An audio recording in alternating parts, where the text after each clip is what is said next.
Good morning. Again, thank you for being here. Thank you for inviting me, Jennifer, and the team. I always enjoy getting up in front of people.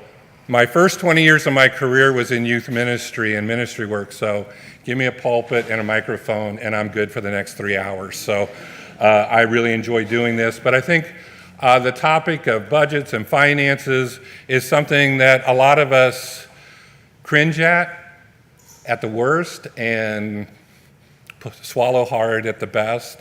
But I think it's such an important and crucial component of running a good literacy organization, nonprofit. And so today I want to spend the time I have, really get into the basics. But we're a nice group here. We're at all different places. Just so I know, how many are executive directors kind of role? Good. How many are program people? Good. How many are finance people in their organization? That's probably all the EDs will raise their hand again. Good. Any development people? Oh, good. Thank you for coming out. Sometimes we don't invite you, and it's so. Well, I just think it's so important that development people understand the whole organization. It's not just about going out and making a good ask. It's having the right story and knowing the vision of the organization and understanding what we do. So when I look at finances, some of the things I want to cover today is, I did it already, who's in the room, why this is important. I'm going to get into that, what the budgeting process looks like, what are you responsible for, and what should you share responsibility in? This might be one to challenge yourself on. How do we track our progress, reporting, and maybe if we have time, where to get some more of this information. When it comes to why this is important, I think we're all living through that right now, why finance and budgeting is really important. We don't know from one day to the next, living in Texas, what the oil price will be. And we ran for 3 years with oil over $80 a barrel, and everything was wonderful. Development people were getting raises because they were bringing in so much money. And then 2 months later, we had $25 a barrel of oil, and everything changed. And did we take the time to step back before the change happened to say, how are we going to think ahead if something changes?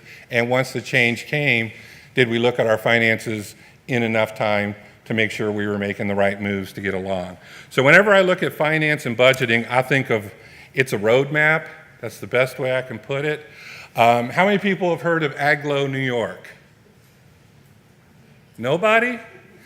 Gosh, okay. Well, Aglow, New York, right in the kind of center of that map, came about, it's a paper city.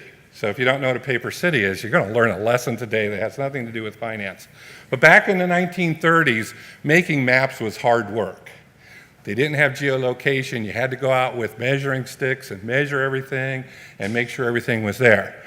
So one of the things map makers did was they would put in cities that didn't exist so that if another map maker had that city on their map, they could sue them for copyright infringement. So Otto G. Lindbergh and Ernest Alpers,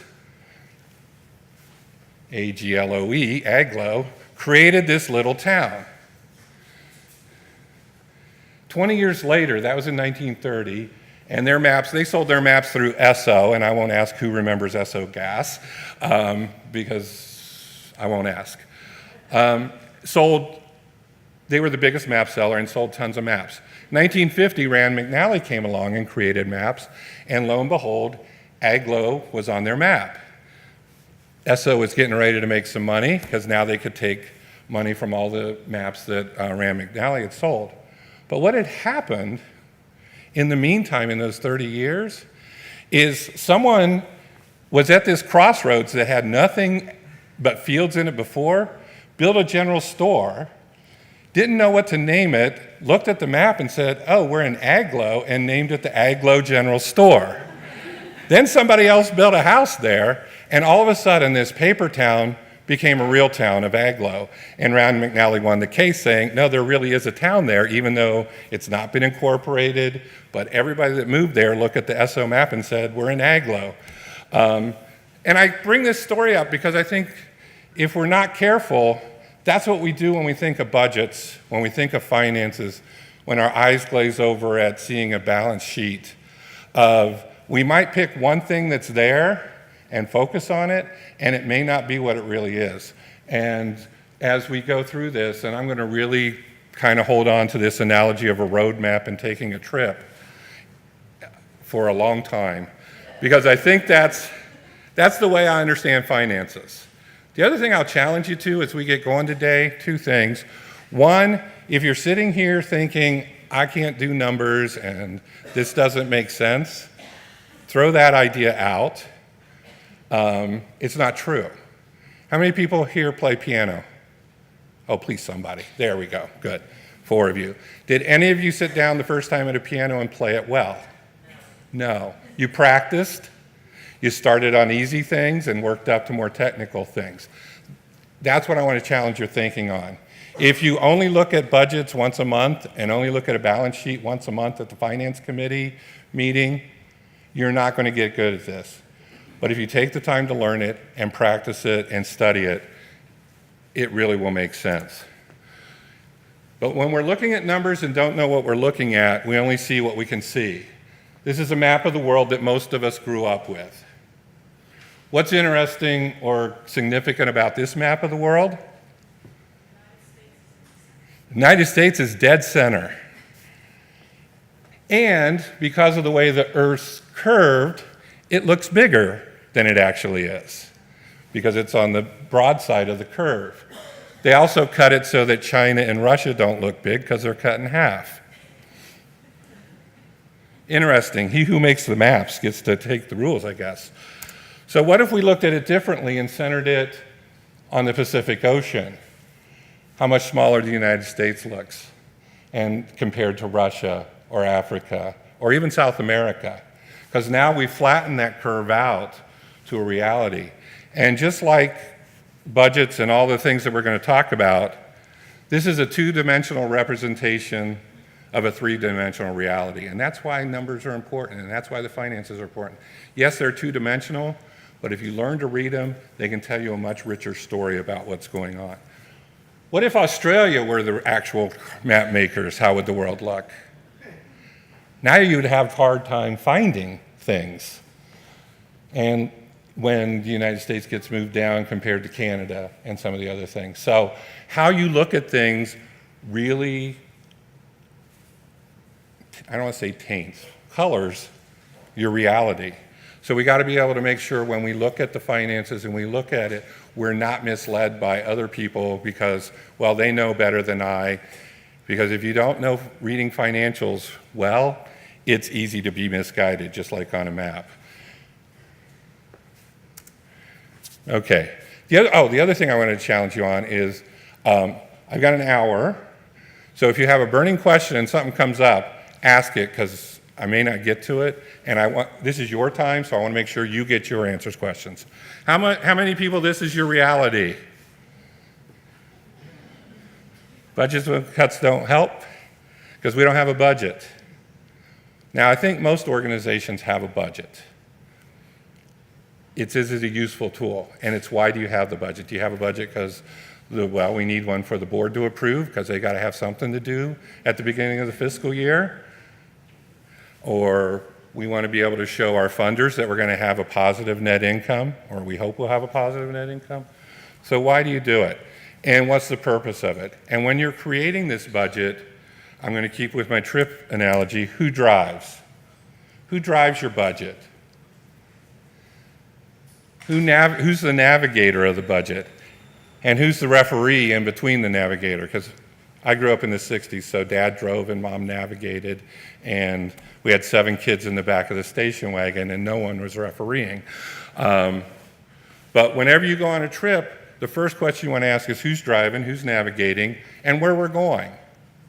And I want you to think about the budget being more part of your vision for your organization than numbers that we got to meet or not meet or we hope to meet or we got them on paper, now we can go what we want to do. So there's a lot of people that need to be involved in this. I remember coming to an organization and I talked to the program director and I said, how much money's in the budget for books this year? And the answer was, whatever you tell me. And I know, and I don't want to see hands because I don't want to embarrass people, but how many organizations run like that? The program people have no clue what their budget is. They have to go to the executive director every time they want to spend money with fingers crossed, I hope this is in the budget. Instead of knowing a year in advance or 18 months in advance, I know I can spend this money 4 months down the line. So who's going to be involved in that whole process? Do you project income first or expense first? I'm going to talk about that because I think you do both first and you do them separate. I'll challenge you to do that. Most people do it one way or the other. Most organizations say, oh, let's figure out our program expenses, and then that creates our income needs. And whatever our program expenses are, that's what development's got to raise. And I've seen budgets made like that. I've had to live with budgets made like that, where we need $60,000 more next year for programs. Just put a line item in there, extra money on the income side, $5,000 a month. Where's that going to come from? Development will figure it out. We trust them. And so that's why I'm glad development people are here. Or a lot of times it's the other way. How much income do we think we need? Now fit the programs into that. And I really want to challenge you to think about doing them separate and then have a refereeing process again together. Did you talk to the board about what their goals are? You're going to hear a lot of my sad stories today because these are challenges that I've faced in a lot of areas of creating a really great budget and then a board member or a group of board members say, you know what we really need, Joe? We need to do this.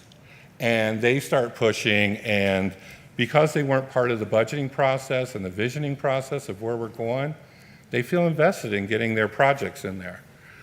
Do we need to add programs? Are we ready to add programs? What about staffing?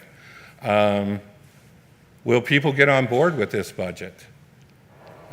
You don't want to hand a budget to a program person that's not happy with it.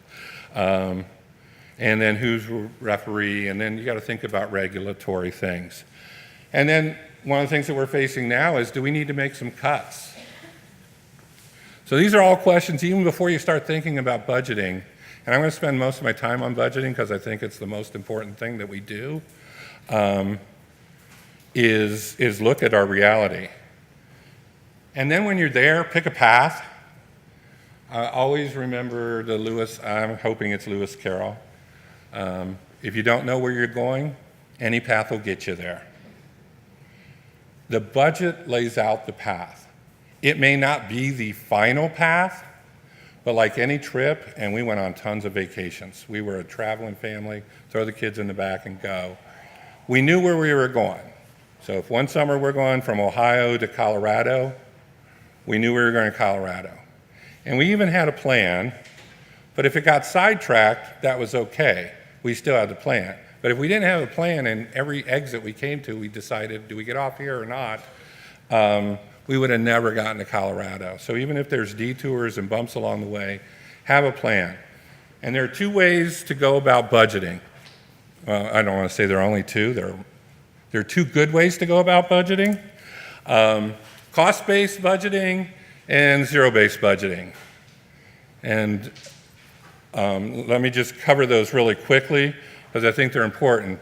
Cost-based budgeting is just taking what we did last year and deciding, do we need to go up or down? Okay, we're going to go up 10%. We're going to have 50. Right now we've got 150 students, and next year we want to have 200. So math says we need 25% more of everything, and that may or may not be true. But cost-based is all based on what happened last year. Zero-based budgeting, which I'm going to argue for, starts everything back down at zero. No program is a sacred cow. No expense is, well, that's the way we've always done it, but everything goes back to zero. On the, where you get focused when you're doing cost-based budgeting is just deciding, do we add or subtract from what we did last year? And hopefully, if we're an organization we're looking forward, not backwards, and we should looking what we need or what we want to accomplish and what goes into our vision, rather than, well, this is what we did last year and we think we can do better, or it's not going to be better. The focus in zero-based budgeting then becomes evaluating each activity and what's its value to the organization, what's its return on investment, whether it's dollars or in outputs or on outcomes, and is there a value there, and looking at each activity.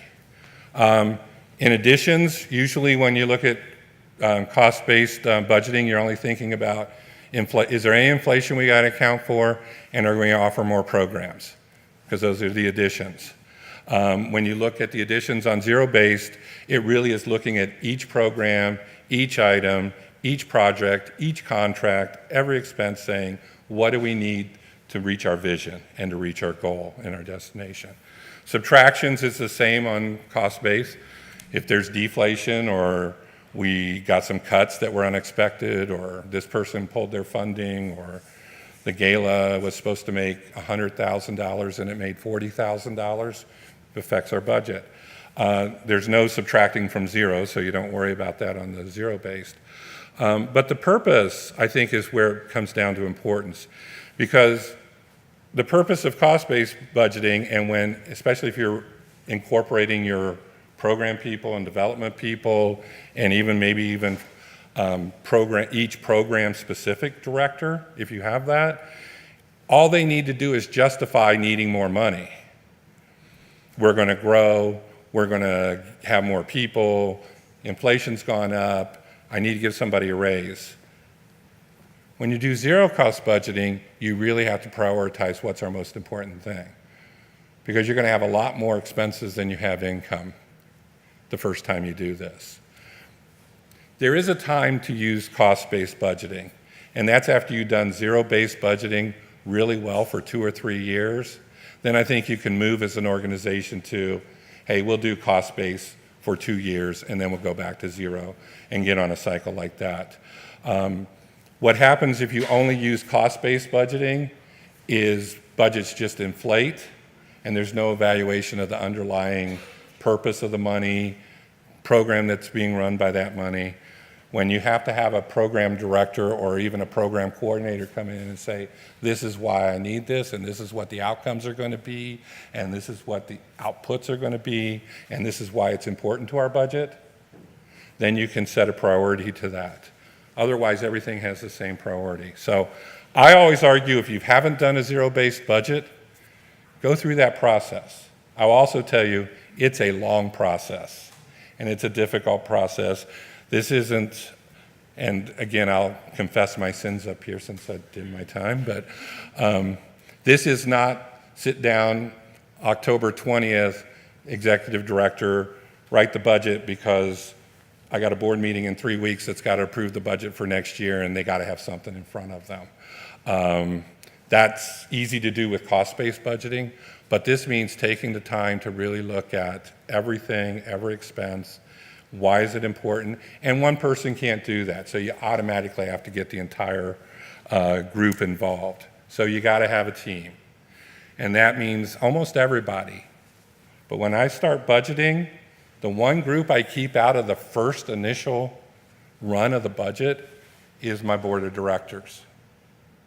I want them to approve a budget that we've created that meets their vision. It becomes difficult when they become part of the budgeting process, because they're very good at then starting questioning things before we're ready to make answers. Well, why do you do this? What is this? And it just makes the conversation longer. But if you sit down with your programs teams, your development team, your finance person who can see how the cash flows come in and out, and we'll talk about cash flow because that's my second most important tool in your toolbox, is cash flow. You'll see how this kind of fits together. And then when we have a budget that everybody on the team agrees, we can do this, this is what we need, this meets our priorities this year, it's in line with our vision for the future, then we can take it to the board and say, hey, this is the vision, this is the purpose, and this is how we're going to get there. And then they can put their side trips or whatever else needs to go on there.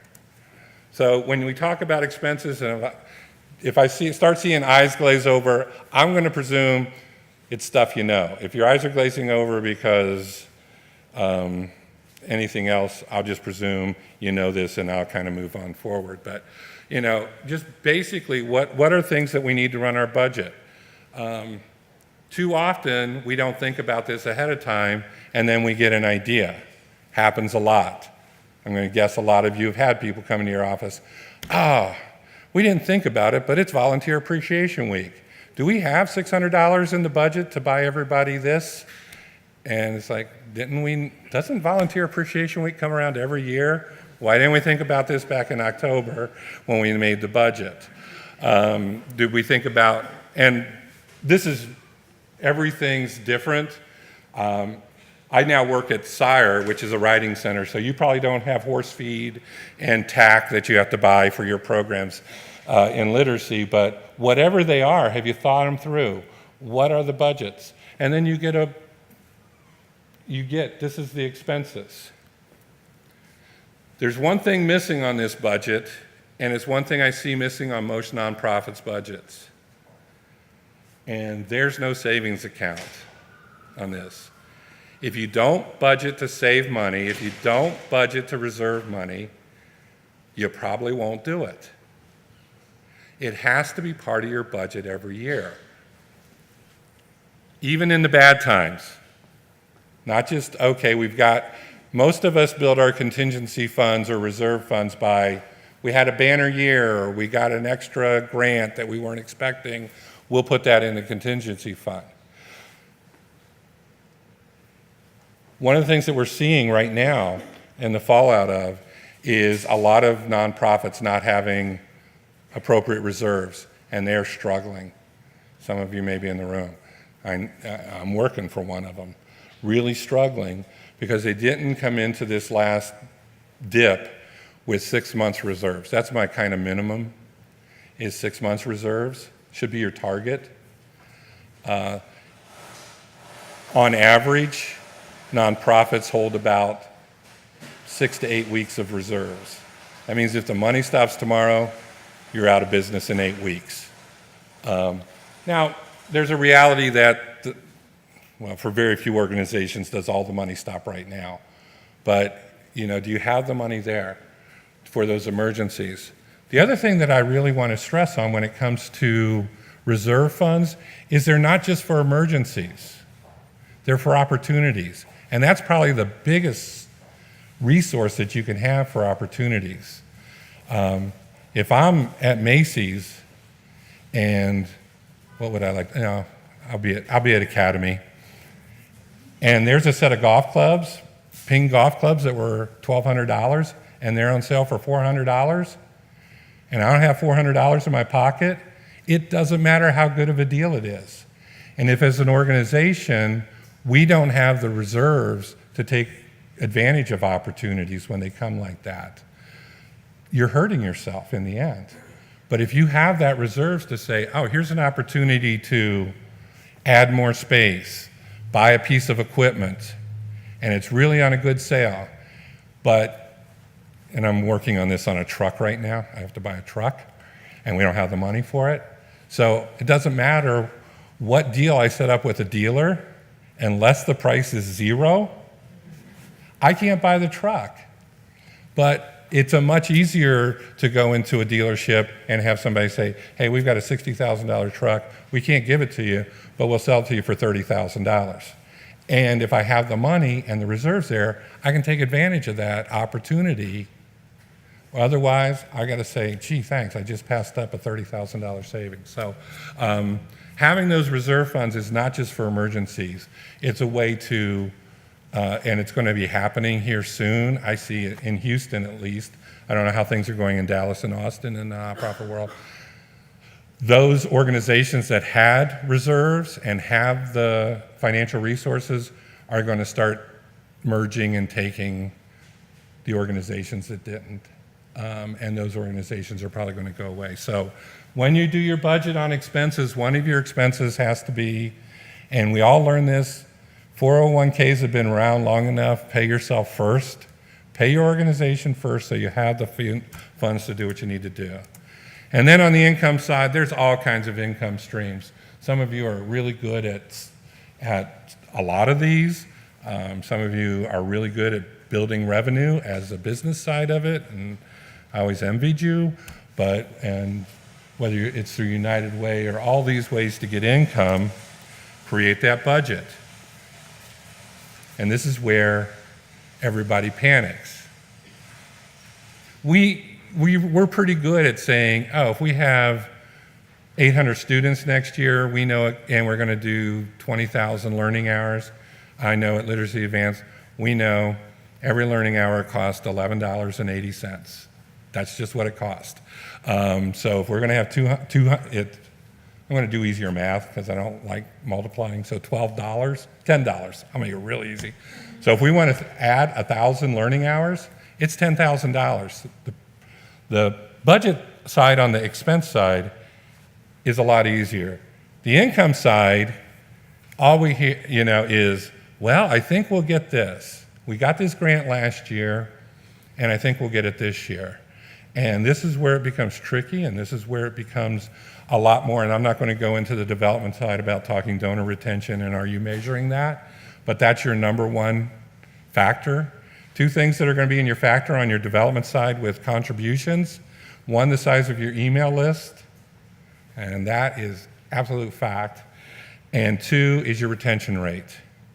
How many know your donor retention rate and could tell me right now? Or maybe you know and you don't want to say. I will guarantee you overestimate it. How many think 60% of your donors give 1 year to the next? 60? 80%? 50%? 40%? 30%? 20%? National average is 28%. So shooting for a 30% retention rate is just getting you average. And I bet if you pulled whatever database you have, you got the information. I know you know who gave to you in 2014 and who gave to you in 2015. And you will be amazed and shocked and disappointed at how few donors you retain. And that's cultivation, I don't want to get into that. But once you know that number, which at Literacy Advance is 26%, I'll just say, because we really track this. Once you know that number, you can start budgeting. Oh, this is what contributions will be next year. How many new donors did we get last year? Do you know hey, every year we get whatever, 400, 200, 100 new donors. That helps create this budget. Anyways, you create the in-kind, and I did it really well, good job. I created $300,000 in expenses and $300,000 in income. I can go to my board and be happy, and we're done. And now they won't bother me for a year, or at least till the next meeting. Zero growth, zero savings, zero contingency, no net profit. I would be, this is something donors will look at. In-kind contributions, I always count separate because I can't spend in-kind contributions. And if you're like most literacy nonprofits, probably 60 to 70% of your budget goes to staff, and they can't eat desks or books or pencils or anything else people give you. But it's important to have that because it is an asset to your organization, and when we get into reporting and stuff, we'll get there with that. So anyways, I've gone a long time into budgeting. Any questions on that? Zero-based versus... No? Everybody's good or not good? Perfect. I'm going to skip some of these because Molly, who is a super Texas lawyer, is coming next to talk about legal responsibilities. So 3 months ago, we didn't know we'd be going back to back, so I'm going to skip a few of these. Internal controls. I just started a new job at a new organization, so I'm learning my way around. And so again, I'll tell myself. So the bookkeeper checks the mail, records the checks, deposits the checks, and writes the checks. That's a problem. So getting internal controls on your spending and on that. And some of this is taking care of cash or checks or whatever comes into the organization, but it's also controlling what goes out and how much control as an executive director do you have on that or don't have on that. And I've seen, this one's not us, but I had a friend who was an executive director and unfortunately tied somebody's credit card to the company credit card without changing the limit. So the agency had a $25,000 limit on their credit card, and once they gave that in somebody else's name, that credit line carried with it. You can make it much lower. You can say this credit card only has $1,000, but that person ran up $15,000 in expenses saying, well, I needed to spend it, and no control over how it got spent. And in the budget, they had budgeted to spend it, but when we talk about cash flow, they didn't plan on spending it all in 1 month. And to get a $15,000 credit card bill that you weren't expecting can be a problem. So track your progress, create a chart of accounts. I'm not going to go into the accounting side because I'm going to presume you have some kind of accounting system. Even if you're not using QuickBooks and you're keeping it all in an Excel spreadsheet, create a chart of accounts. That way when you do move to QuickBooks, you'll be ready to do that. And it's just much easier to read and understand when you have, and a chart of accounts just says there's a number assigned to each line of the budget. And it makes sense. So in our organization, the 4,000s are income, and the 8,000s and 9,000s are expenses. And you can get really complicated. I've seen 40 pages of charts of accounts for multiple location places. Okay, I'm not going to talk about, I hope Molly will talk about restricted and unrestricted and temporary funds. This is another place we get into trouble a lot. If money's, yes. Oh, hey Molly, you're going to. Okay, well then I will. So anytime I say Molly's going to talk about it, hi, nice to meet you. Thanks for saying. Okay, I'll cover it then. This is one place to get in trouble. Restricted funds are restricted. That does not mean, oh, we can use them in March because we think we'll get it back in May. If they're restricted, they're restricted. And there's a lot of ways to restrict funds.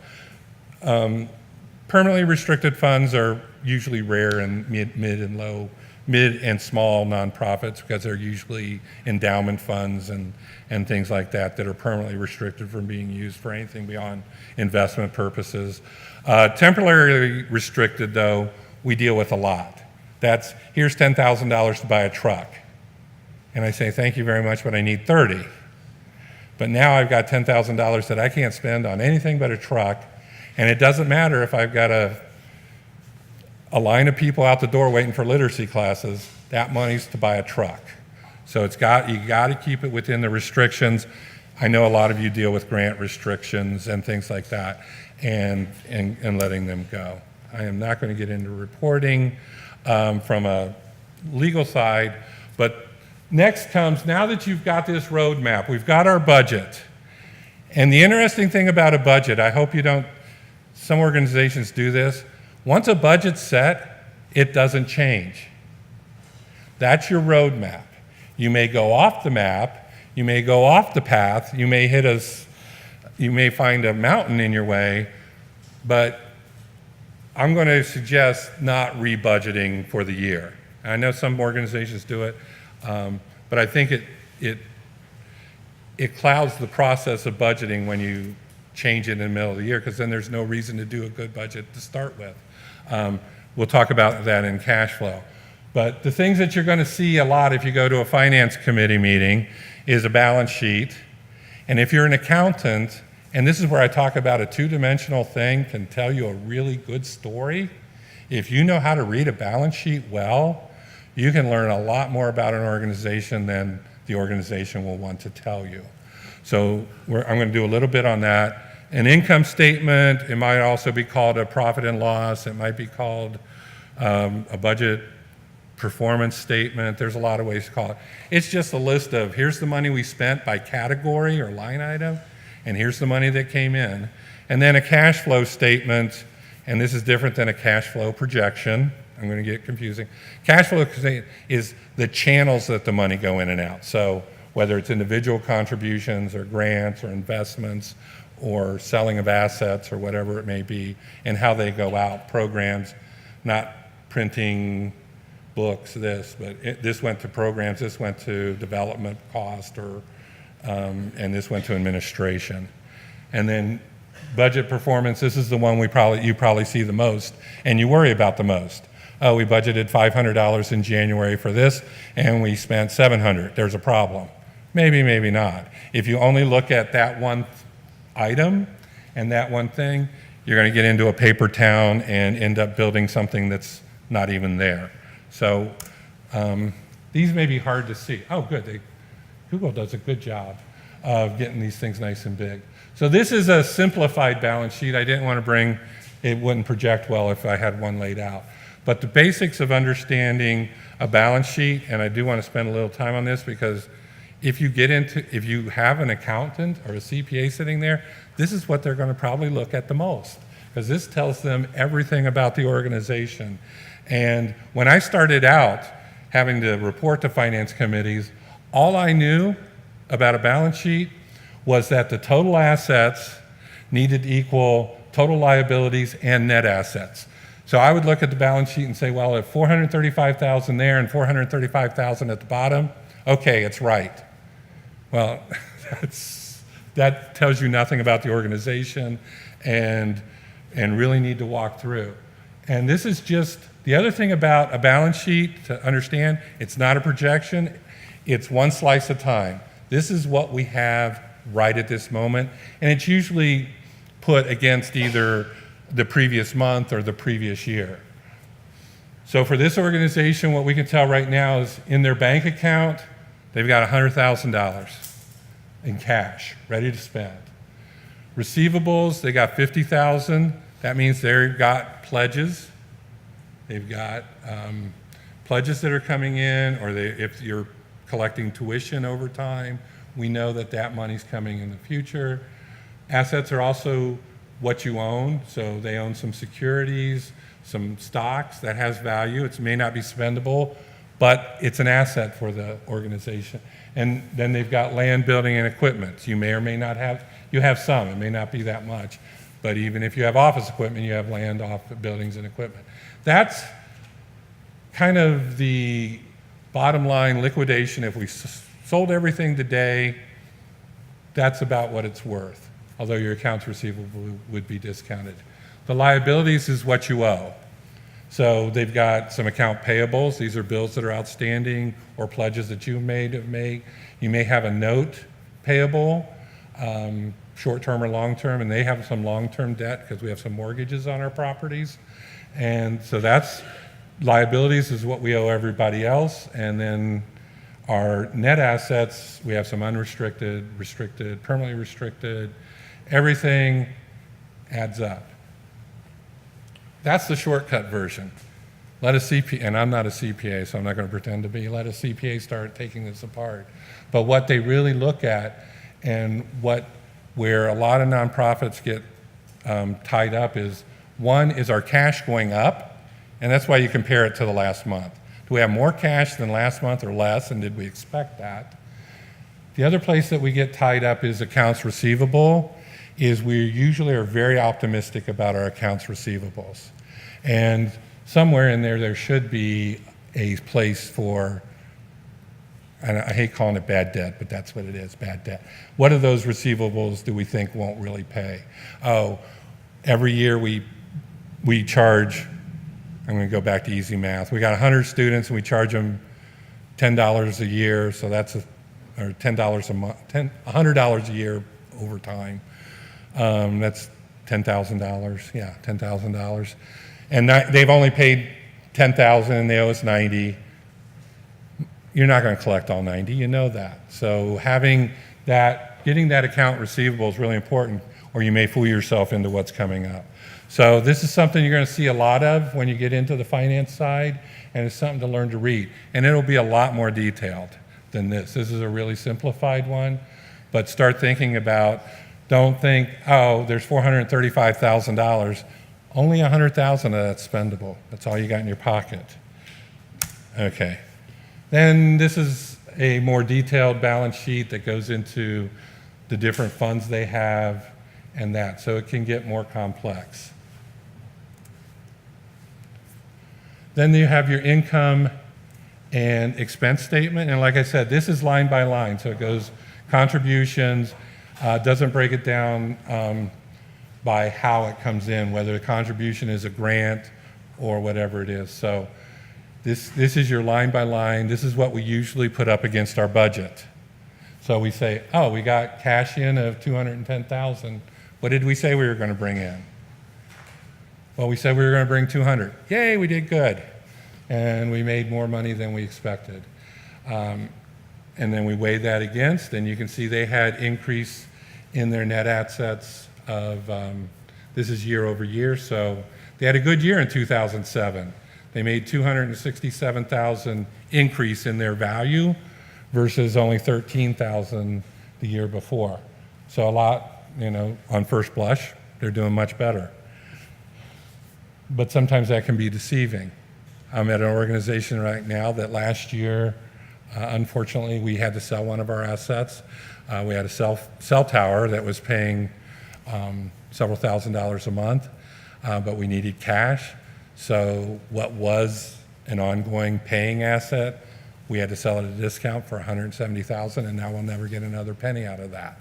So our balance sheet looks really good this year because we got a $170,000 inflow, but it's going to affect our future by $50,000 or $60,000 a year out over the next 5 years. So you got to be able to read in between the lines of what this is really saying. And when you see, oh, we sold, whether it was a net asset release from restrictions, to look at that. The other thing, I'm going to go back real quick, and I apologize. Oops, I don't know which way to go. The other thing to realize on the reporting is if it's being done by general accepted accounting practices, GAAP, it'll all be done on an accrued basis. And this is another thing that trips up me a lot, is the difference between accrued accounting and cash accounting. Most of us live in a cash accounting world. We look at the money in our pocket, and that's how we have. But in accrued accounting, income's recognized when it comes in. So when we get a letter from United Way that says your United Way funds this year are, I'll pick $120,000 so I can do the math, so $10,000 a month. In January, when you get that letter, in accrued accounting, you just got $120,000. Cash accounting, you only got the first 10. So realizing that when you're doing accrued accounting, some of this, you would have, in this example that I'm giving, you would have had $10,000 cash in January and then a $110,000 receivable. But it would all be shown here, and this is where, a lot of us have big bumps. January, we get, end of year, we may get pledges and that get all put in that time, and it looks really good, but that money's not coming in for a while. So, does that make sense? Yes? So what if you, let's just say you have a big event coming up in the next fiscal year, Mm-hmm. that you get a big check at the end of the current fiscal year. Right. So how do you account for that? Is that under the accrual basis? I've got the money, but It becomes, yes, it becomes restricted funds to the next year, but you account for it when it comes in. So that's where some grants, if you get a 3-year grant for $300,000, you're going to see an accrued method a $300,000 increase to your payables, and then each. does it affect your Right. And that's the thing. Budgets are done cash and reporting's done accrued, usually. Anybody here still using cash accounting? Some of the smaller ones may, and that makes sense if you're really small. But once you get of any size to have to do a 990, or a lot of grantors want to see accrued accounting, you're going to have to get to move that way. But yes, so yeah. I don't want to split hairs, but Okay. in county, you've got recognized income and realized income. Yes. If you don't perform that service, if somebody gives you $50,000 in January and you do something in July, you don't have income in January. You haven't earned it. You can put it on your books, Right. deferred, and it's not line income. So you have to match Right. Yeah. revenue with the service. So it's not as simple as just, I got the money, so I book it all. Yes. And yeah, that's the next level that I didn't want to get, because I really, this was, basics, but I understand what you're saying. There's some deferred revenue that you can work with that we're deferring this. Deferred expenses every year, that throws me. I'm just glad I have an accountant that tells me these were your deferred expenses and stuff. Yes.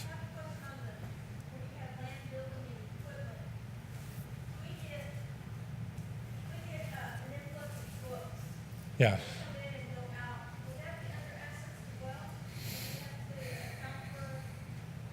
We hold them as general inventory. So if they're coming in to go out, we don't usually book them as an asset because they're not sellable. It depends on, you could, but it'd add to your accounting issues. We hold them as just inventory, and that's a line it may be a line that you have is inventory on hand rather than an asset. Oh gosh. Yeah. That I would talk, I'm not an accountant, so that I would talk to your accountant about. And I don't want to pretend I'm an accountant, as some of you are learning really quickly here. I'm just taking this from, hey, I'm a non-accountant, and over the 20 years, these are the things that I've run into that at a minimum you got to be able to understand. So, and sometimes it's knowing, maybe before today, I didn't even know if I should ask this question, and now you know to ask it and talk to somebody and say, what's the best way to, because you should. And if something happened, the accountants and the auditors are going to want to know that you have a good accounting of what you own and don't own. So this can get really complex, especially when you get into are they temporary restricted? Are they performance based and they're not earned yet? How you recognize them. But for the basics, this is what you want to get. I'm going to close out in the last 5 minutes with my most important tool in my toolkit, even beyond the budget, because the budget, like I say, is a slice in time. This is our vision. And now when we get to cash flow forecasting, this is how we're actually going to get there. This is when we decide, you do your budget when you're sitting in the house and saying, we want to go to Colorado and here's the map. Cash flow is, we left Columbus, Ohio, I got to go growing up, and we got to St. Louis and decided, we want to spend a day to see the arch. So now everything's changed and we got to reforecast. This is where your reforecast comes in, is in your cash flow projections of, here's what we think we're going to spend month by month, and this can change. This is when, I got a influx, and I do this on a cash basis, not on an accrued basis. So this is when, these restrictions are going to lift up. I know that money's going to come in April. Or we got an unexpected check in May, so that means we can add some expenses in August. And I keep this projected out 12 months rolling. So every month I add a month. Because I want my board, I want my staff, I want myself to know where we're going to be in 12 months. It's one of the things that I really ran into very challenging, was saying, okay, I'll work with the budget, and if the budget didn't come through, I'm sitting in December not knowing what's going to happen in the next 3 months, or not having the resources we needed in the next 3 months. So if you keep this rolling out, every month you add a new month, and this is where it gets really tricky. What are we going to, and it's a guessing game, but past performance is a predictor of what's most likely to happen in the future. And if this is what it costs now, this is probably what it's going to cost in the future. So I keep this out because then I can see, for me, you see the cash balance at the bottom. This cash flow is, this month we had $675 go out. In February we had $3,500 come in. But the cash balance to me is the most important, because I want to see 12 months in advance if that's going to go red. Because that's my checkbook there at the bottom. And if I don't keep up with this and just wait until my bookkeeper comes and says, Joe, payroll's on the 15th and payroll's $17,000 and we got $8,000 in the bank, what do you want to do? It's too late. But if I do a good job projecting this out, and my team, I say me, my team does a good job of projecting this out for the next year, we can start making that plan. I can go to the board, and I've gone to the board.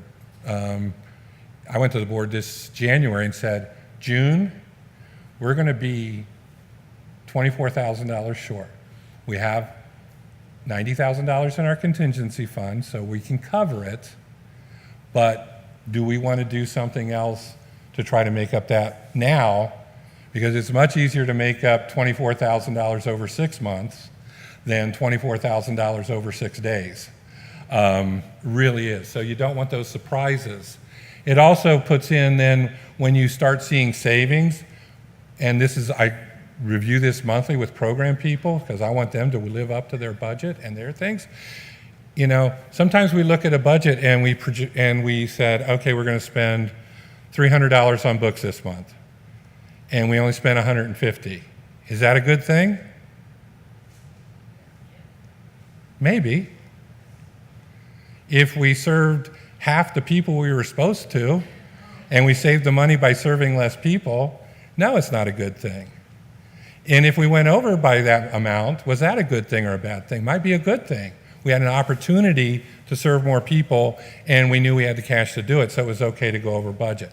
So that's why I say that I started with that whole AGLO thing, was just because a number's red or green or positive or negative or hits the target or doesn't necessarily mean it's a good thing. Sometimes it's good that we miss our budget.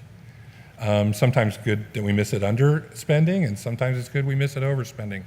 But it's if we know we've got the reserves and the resources to move forward and keep the mission forward, and it serves the mission, then that's the most important thing. And that's what I want to get, if I do nothing else today, to say, look at these numbers. They're not just things you turn into the board and everybody says, okay, looks like we're doing good, and we move on. There really is a story behind this. And learning how to read that story and pull that out and ask the questions of, just because something red doesn't mean we overspent something, doesn't mean that's a bad thing. Or usually for development people it is. If we were supposed to make $60,000 on a fundraiser and we make $22,000, that's usually not a good sign. But sometimes that's a reality. I mean, we this year had to cancel one event because it's reality. 8 of the 10 sponsors were oil companies that said, we're not coming this year, so we couldn't have the event. Not the greatest thing in the world, but we were able to, because we knew that months in advance and started dealing with that months in advance, we were able to get through that cash crunch. Anyways, if you're not doing cash flow projections, start doing that today and include your development people and your program people in it. As a general rule, not just I hate it because it is, I don't know what I'm going to, that's the first answer I usually get. How much do we think you're going to spend in books next July? Well, how am I supposed to know? Well, you probably know better than I do, and I've got to pick a number. So do you want to pick it or do I want to pick it? And work together on that. So any questions, comments? No one threw tacos at me, so it must have, we got through it, or the tacos were really good, so maybe you ate them. Anyways, thank you. I think on the first slide is all my contact information. I'm running away from Molly's presentation here. If you need anything, I'm sure that this is going to be available in electronic form. The other two things, just as I close, and they're on the slides, the nonprofit management self-assessment tool, take the time to do that. It'll really help you look at your organization and are we doing and have good processes.